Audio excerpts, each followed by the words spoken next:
একটা ইনিংসে একের পর এক ভুল। আমি এর আগে বলেছিলাম যে এই ম্যাচে বাংলাদেশ দল যদি ভুল করতে চায় বা ভুল করে ইচ্ছাবশত, তাহলে হৃদয়কে খেলাবে। আর যদি মনে করে যে চারটা বোলার নিয়ে খেলবে, তাহলে সেখানে অমিত এবং অঙ্কন দুজনই খেলবেন। বাংলাদেশ দল ভুল করেছে, ভুল করতে চায়, স্বজনপ্রীতি করতে চায়, অথবা একজন ভালো খেলছেন তাকে জোর করে আমরা টেস্টে খেলিয়ে দিই, সেই কাজটা করেছে। একটা সময় একই কাজ করা হয়েছে সৌম্যের সাথে।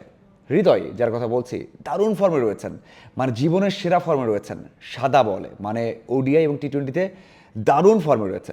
কোনোভাবে আপনি অস্বীকার করতে পারবেন না যে তিনি বাংলাদেশের সেরা ব্যাটার নন এখন।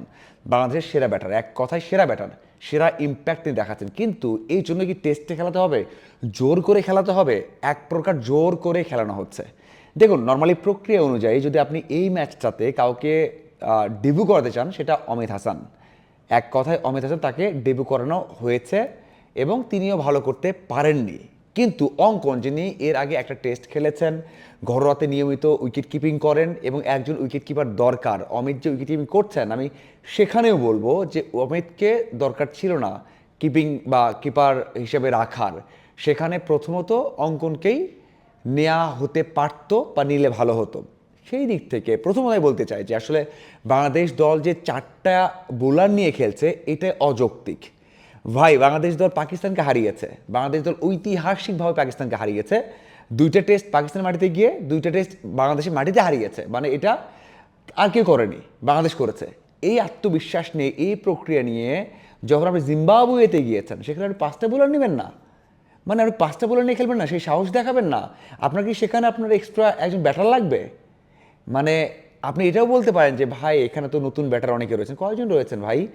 জয়, সাদমান, সেখানে শান্ত, মুশফিক, মমিনুল, সব তো বাংলাদেশের লং টার্ম ব্যাটার, বা তারা তো বাংলাদেশের লেজেন্ডারি পর্যায়ে চলে গেছেন ব্যাটার। তো তারা যদি এই অবস্থা করে, তাহলে কিভাবে আপনি ভালো কিছু আশা করেন? এবং নিঃসন্দেহে হৃদয়কে দলে নেওয়ার পক্ষেই আমি না। আমি এর আগে অনেকবার বলেছি, হ্যাঁ, হৃদয় দলে থাকতে পারতেন, দেখতে পারতেন, এরপর টেস্ট অথবা অস্ট্রেলিয়া টেস্টে যেতেন, গিয়ে হয়তোবা তিনি সেখানে আরও এক্সপিরিয়েন্স নিতেন। কিন্তু কোনোভাবে কোনোভাবে এই টেস্টে তাড়াহুড়ো করে তাকে অভিষেক করানো কোনোভাবেই যৌক্তিক হয় না। হ্যাঁ, নির্বাচকরা নিয়েছেন, সেখানে কোচিং স্টাফের অনেকেই রয়েছেন, তারা কোন বিষয়টা চিন্তা করে নিলেন, এটা বড় একটা প্রশ্ন হয়ে থাকলো। কেন নাইম হাসানকে ম্যাচ দেওয়া হলো না, এটা বড় একটা প্রশ্ন হয়ে থাকলো। এবং অন্যদিকে আর একটা প্রশ্ন আসে যে যে ব্যাটিংটা করেছেন হৃদয়, সেটা কোনোভাবে গ্রহণযোগ্য নয়। একের পর এক বিট হয়েছেন।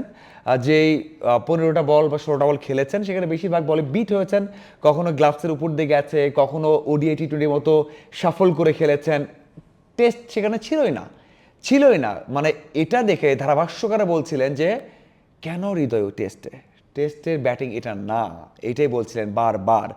অমিত হাসানের বিষয়ে আসা যাক। অমিতও কিন্তু ভালো ডেবিউ হয়নি, মানে বুঝিয়ে দিয়েছেন যে ডোমেস্টিক এবং ন্যাশনাল টিমের যে তফাৎটা, এটা অনেক বড় একটা তফাৎ। তিনিও কিন্তু 15 বল খেলেছেন, 4 রান করেছেন। একই অবস্থা, বারবার বিট হয়েছেন, স্বাচ্ছন্দ্য বোধ করতে পারেননি, বলের যেই লাইন লেন্থ সেটাতে তিনি অভ্যস্ত হতে পারেননি।